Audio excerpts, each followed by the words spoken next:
Iran is a distant land, halfway around the globe from the United States. Nevertheless, its security is a vital concern to our government. As a member of CENTO, the Central Treaty Organization, Iran is an important link in the defense of the free world. She shares a 1,400-mile border with neighboring Russia, who has for centuries sought a warm water port in the area. Although Iran has a fine army with a good morale and high level of training, she would require immediate assistance from her allies in case of invasion by numerically superior forces.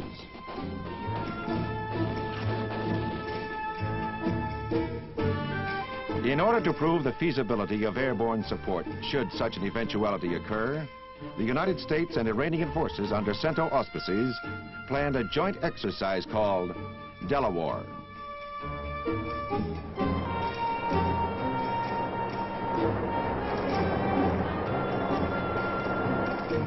This successful, far-reaching exercise is the first of its kind on this scale.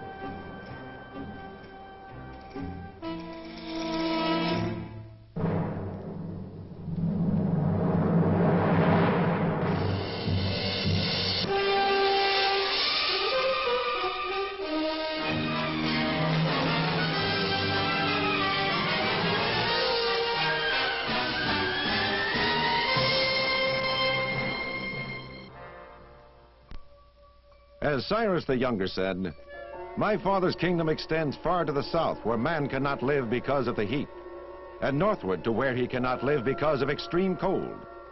This proud boast is still almost as true today in Iran as it was at the time the country bore the name Persia. High mountains, green valleys, and vast desert areas make up the land of Iran. Here is the scene of one of the world's earliest civilizations and the archaeological remains of once great kingdoms which flourished in the ancient world.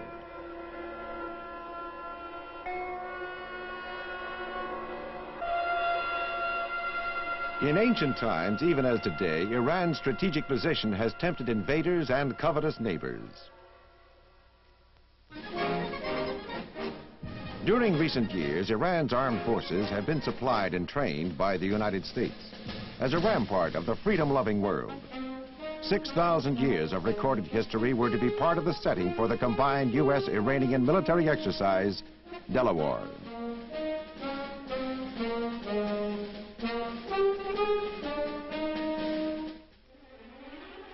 The planning nerve center for the United States portion of Exercise Delawar was located at MacDill Air Force Base, Florida. General Paul D. Adams commanded all United States forces participating in the exercise, with the exception of MATS airlift forces. Command of these forces was retained by the MATS commander.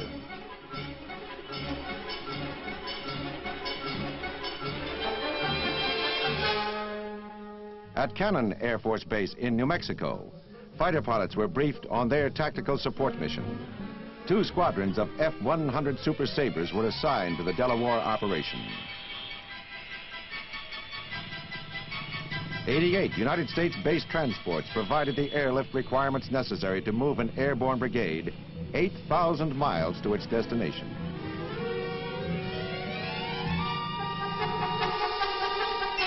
At Fort Campbell, Kentucky, the 101st Airborne Division, the Screaming Eagles, supplied an airborne brigade for a joint task force designed to demonstrate our ability to come quickly to the aid of a friendly Middle East country.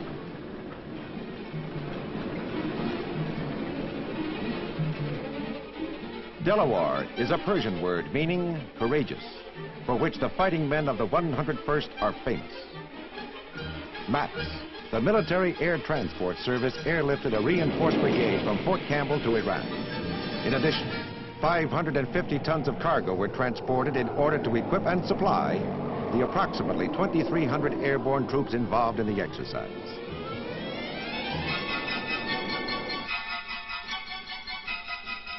Giant transports lowered their ramps to take in the necessary work tools of today's modern fighting man. Jeeps, artillery, communications equipment, all were loaded in record time. These items of military material traveled thousands of air miles, together with the soldiers who would use them, effectively demonstrating to our friends and other nations the mobility of the United States Armed Forces.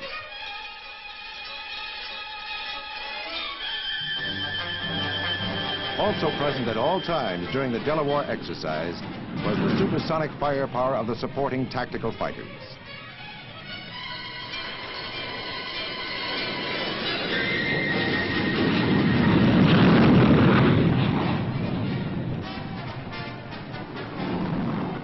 Strategic Air Command KC-135 jet tankers refueled the TAC fighters en route from the United States to Iran.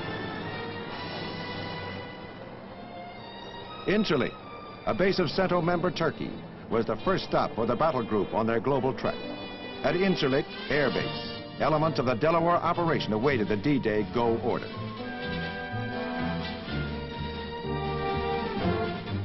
The troops remained on the alert during their stay by tough battle conditioning exercises.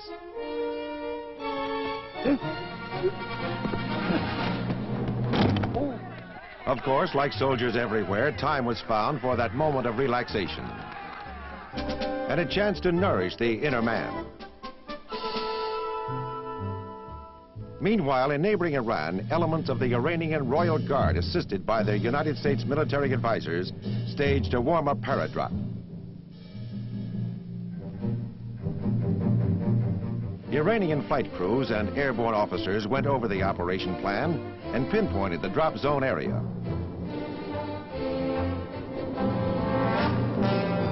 The confidence and skill of these men testified to their qualifications as paratroopers and reflected the excellent training given them.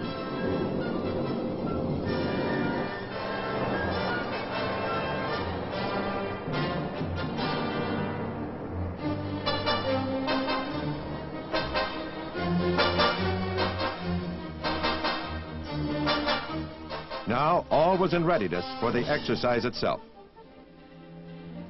On D-Day, the Airborne Brigade took off from Incirlik.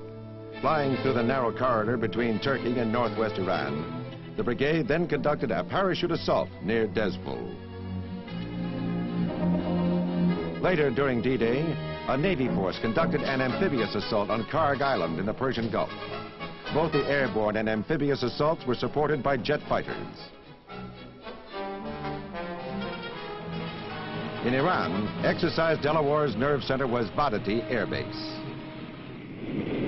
Among the first to land at Vadati were transport carrying the Joint Task Force staff.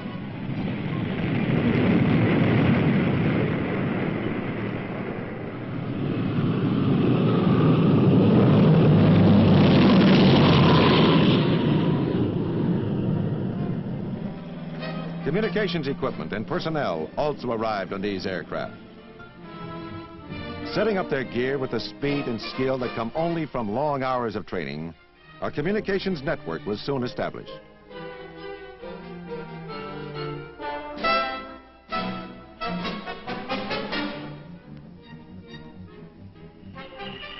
The first combat elements to arrive in Iran were the F-100s, which landed at Vadati with routine precision despite blowing dust that hampered visibility.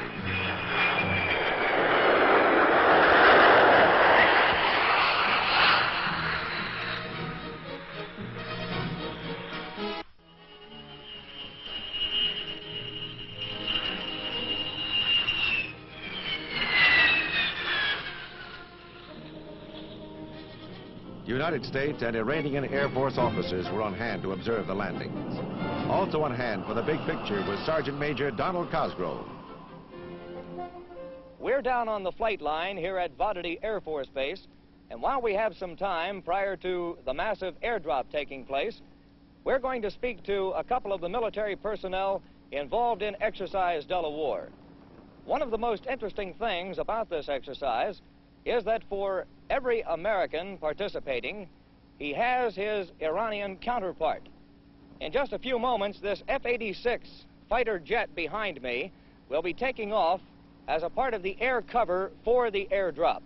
And I have standing to my right a second lieutenant jet pilot of the Imperial Iranian Air Force. This is Second Lieutenant Hijazi. And Lieutenant Hijazi, I would like to ask you now how you feel about being able to take part in an exercise with American pilots. Well, I'd like very much to take this exercise, and I think this flight with the American will bring me some memory from my flying time in the United States. And where did you do your flying, sir, in the United States? Well, I got my primary and basic training out of Reese Air Force Base, Lubbock, Texas, and my gunnery training out of Nellis Air Force Base, Las Vegas, Nevada. Lieutenant, I must say I noticed one thing about you. You speak very good English. Did you have to take any language training? I got about 4 months of language training out of Lackland Air Force Base, San Antonio, Texas. And now we'll have a few words with the gentleman to my left. This is Major Stallings. And Major Stallings, how do you like being here halfway around the world, taking part in Exercise Delawar? Well, Sergeant, it's a real fine opportunity for me because one of the jet pilots in the lieutenant squadron is an old student of mine from the United States. On D-Day, just before H hour of the first airdrop in Exercise Delawar, His Imperial Majesty Reza Shah Pahlavi arrived at the reviewing stand with his staff and aides.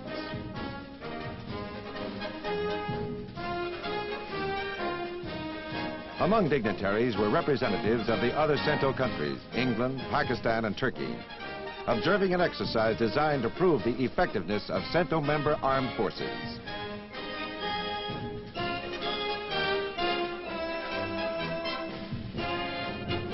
At exactly H hour, the first wave of planes was seen over the drop zone.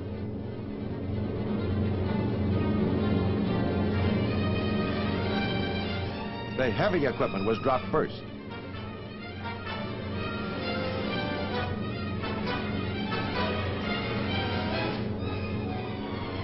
Then paratroopers of the 101st jumped into the desert some 9 miles north of the Iranian city of Dezful.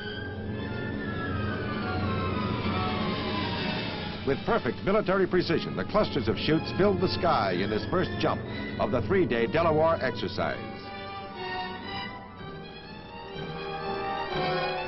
Once on the ground, the soldiers scrambled for their equipment, regrouped, and later joined their Iranian comrades in arms holding a line to the north.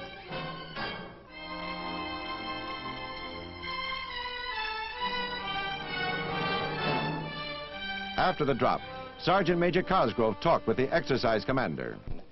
General Adams, I'm happy to say that once again our paths cross, only this time halfway around the world, sir, in Iran. In addition to the command just mentioned, General Adams has another command. And General, will you explain briefly what is that command? What does it involve? It involves the military, U.S. military responsibilities in what we call the Miasa area, that is the Middle East, South Asia, and Africa south of the Sahara. In discharging these responsibilities, all of our military activities are brought under one single commander. This exercise is under my command because I bring the forces over, put them into the exercise, and turn them over to the combined commander who conducts the operation here. General, you have had the opportunity to meet and talk with His Imperial Majesty Mohammad Reza Shah Pahlavi. What were the Shah's impressions of Exercise Delawar? So far, the Shah has expressed great pleasure over what has taken place in the exercise. Just a few moments ago, he turned to me and said, "That is a very precise drop indeed." And there was enthusiasm in the manner in which he expressed himself. Sir, do you feel this exercise will have some kind of an impact on the Iranian army and, in fact, on the Iranian people? I think that any strong common endeavor between two people does have a large impact. The impact that I've observed is one of friendliness to start with, but most importantly is that we are learning how to work with the Iranian armed forces as a combined joint team engaged in a common enterprise. With this teamwork, if we should ever have to operate together, our strength will be multiplied. As the first airborne assault was successfully concluded, the Shah left the stands in order to follow the action as it developed. He boarded a jeep and headed a convoy of dignitaries to watch the combined exercise involving United States and Iranian ground forces. We are now 250 miles, or as they would say in this part of the world, about 400 kilometers from Volley-ball Air Force Base. It is a sunshiny but still breezy day as we stand on this hill overlooking the blue waters of the Persian Gulf. It is still D-Day, H hour +3 to be exact, and the amphibious assault on Karg Island is well underway. This operation is still a part of Exercise Delawar and is designed to point up the ability of the United States military establishment to deliver amphibious support to our allies if and when they should ever call for it. A United States naval force consisting of 1 LSD, 2 destroyers, 1 reinforced Marine company, and 8 helicopters took part in the action. The United States and Iranian naval forces in the Persian Gulf launched an amphibious attack on the beaches of Karg Island. Their mission? To clear the island of enemy insurgents. As the landing craft hit the beach, United States Marines stormed the shore.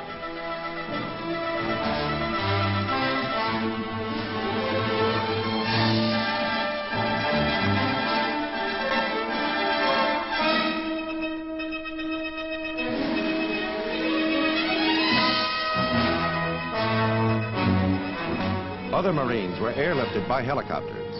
The choppers contributed their share to the success of the operation.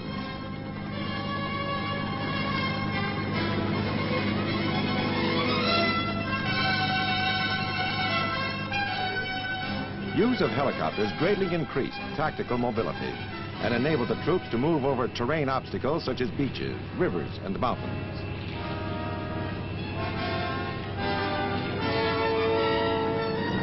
Heavy equipment was transported in a similar manner.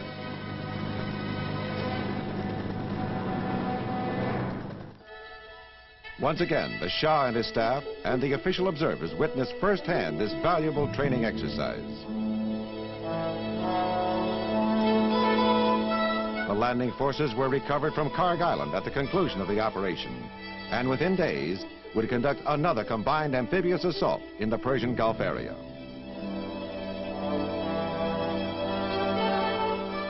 It is now D-Day +2 of Exercise Delawar, and we have returned to the western desert area of Iran. This is Captain Paul Weinman, United States Army Airborne Special Forces Advisor to the Imperial Iranian Army, speaking to you from Drop Zone Hawk, located somewhere in western Iran. I have just parachuted from an American Air Force C-130 aircraft with a Pathfinder, or as the Air Force says, a combat control team, onto this DZ, onto DZ Hawk, for the purposes of laying communications and navigational aids for 6 American C-130 aircraft, which within a few moments will be approaching from this direction, carrying 2 companies, an American company from the 101st Airborne Division and an Iranian airborne company from His Majesty's Imperial Guard. Now, these 2 companies, in just a matter of moments, will jump here, will move out into assembly areas and move up to reinforced Task Force Reza, which is part of Exercise Delawar, presently going on here in Iran. 1 United States and 1 Iranian company of airborne troops demonstrated the combat readiness of the United States and Imperial Armed Forces in a highly mobile combined operation.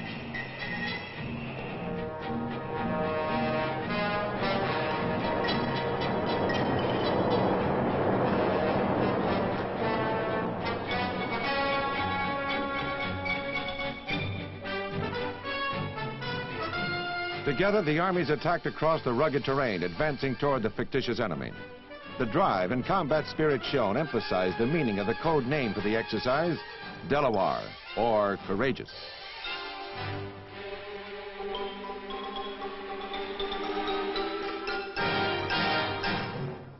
Sergeant Major Cosgrove talked with one of the helicopter pilots. It would seem that for the 101st Airborne Division, the key word in Exercise Delawar is mobility. But you could very easily add a few more words and say air mobility of their own. This helicopter you see in the background belongs to the 101st Airborne Division from Fort Campbell, Kentucky. This is the pilot, First Lieutenant Leonard Kulick. Lieutenant Kulik and I have just returned from a mission to the 101st Battle Area in this exercise. And, Lieutenant, will you explain what that mission was all about? Surely, Sergeant Carsgrove, we have been out reconnoitering an area through which we hope to move one of our maneuver battalions. The area is extremely rough and hazardous, and we have to know if the battalion can move safely and swiftly through that area. Lieutenant, just how did you get a helicopter of this size halfway around the world to Iran? Well, primarily we used an Air Force C-133. It was necessary to partially dismantle this helicopter. Mainly we took off one main rotor blade. Then the aircraft was moved inside and chained down. The main rotor blade was wrapped in mattresses and secured to the deck of the aircraft, and it was flown here some 8,000 miles. Lieutenant, because this is unfamiliar territory, do you feel you're going to have any problem flying in this area? Yes, we do have a problem. We become very familiar with our own area, and that is one of the great advantages of this type of training. We are operating in a desert region that has large mountains and continually blowing snow that offer many peculiar problems we don't normally have. Did you bring much other heavy equipment along with the 101st Troop Contingent? Yes, we brought all supporting equipment that the normal airborne operation entails, and we brought an accompanying helicopter to this, and also spare parts, fuel and oil, and crew chiefs to maintain the aircraft that we have. Lieutenant, how long have you been flying helicopters for the Army? Well, I've been flying helicopters for the Army for a period of about 6 months now. Formerly, I was with the 101st in the jump status down with the 506th Airborne Battle Group. Getting back to this equipment again, Lieutenant, do you normally take your heavy equipment with you when you make an overseas move of this type? Yes, we do. We take all the equipment that we need to sustain ourselves in the field. Lieutenant, where's your hometown back in the States? My hometown is Chicago, Illinois. Well, I want to thank you very much for a very pleasant ride today, and also thank you for the use of this flight jacket. Thank you very much, Quite sir. welcome. Later, United States and Iranian units operating in the Persian Gulf made a combined amphibious strike against the mainland. Iranian and United States naval officers worked together in directing the operation.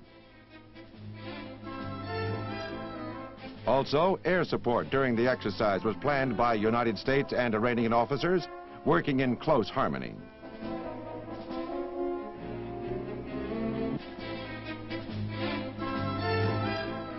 United States F-100s took off in heavy dust for a ground support mission.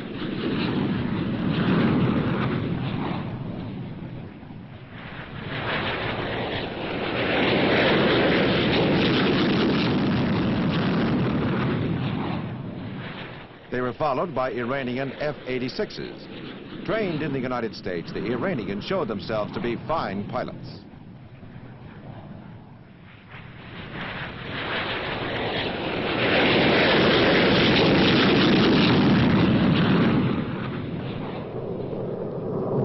The Iranian pilots spotted their targets and peeled off for the attack.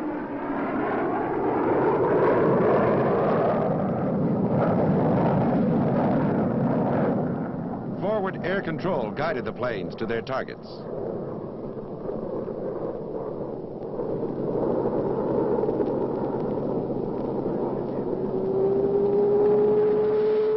American F-100s strafed enemy positions on the final objective.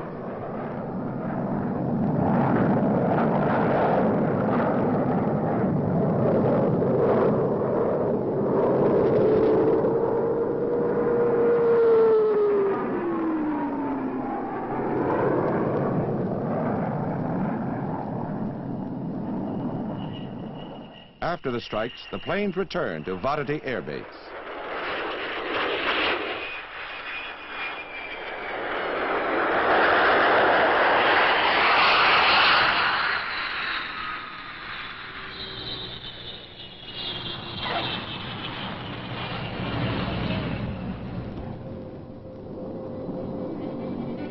The final objective seized, United States troops and aircraft assembled at Volley for the long trip back to the United States. Redeployment began at once, for the element of speed was important to the United States Armed Forces. Despite the unabating dust, the giant planes started to airlift men and equipment back to the United States safely and on schedule.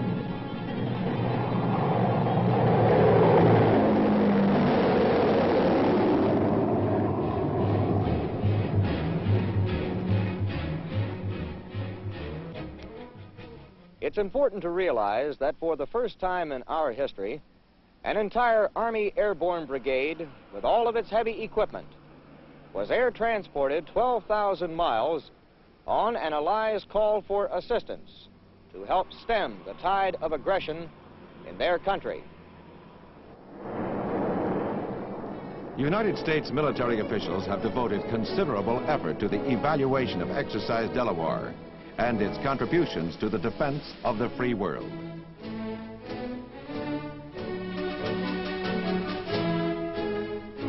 They believe that the success of the exercise has given a strong boost to the Central Treaty Organization. United States and Iranian fighting men have gained invaluable experience both in staff and command functions and in combined operations in the field. This combined effort helped prove that differences in language and customs need not be a barrier to allies working and fighting together in a common cause. Moreover, the exercise demonstrated that joint operating procedures enhanced the combat power of Allied forces.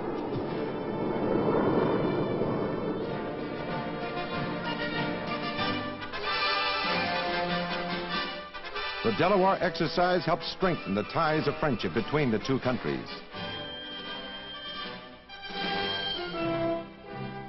As for the United States Armed Forces, Exercise Delawar has furnished evidence of the effectiveness of the Joint Task Force concept, with its emphasis on teamwork among the Army, Navy, and Air Force. It is another demonstration of the ability of the United States Armed Forces to react swiftly to a call for help and to dispatch a strong, mobile fighting force to any part of the world in a matter of hours. We've shown you the planning, weapons, and materials that made this three-day exercise possible. But the spirit of close cooperation between the participating soldiers of both countries was the true significance of Exercise Delawar. Volley Air Force Base, Iran, halfway around the world in the cause of freedom. This is Sergeant Major Donald Cosgrove, United States Army, saying goodbye from Iran for this week's issue of The Big Picture.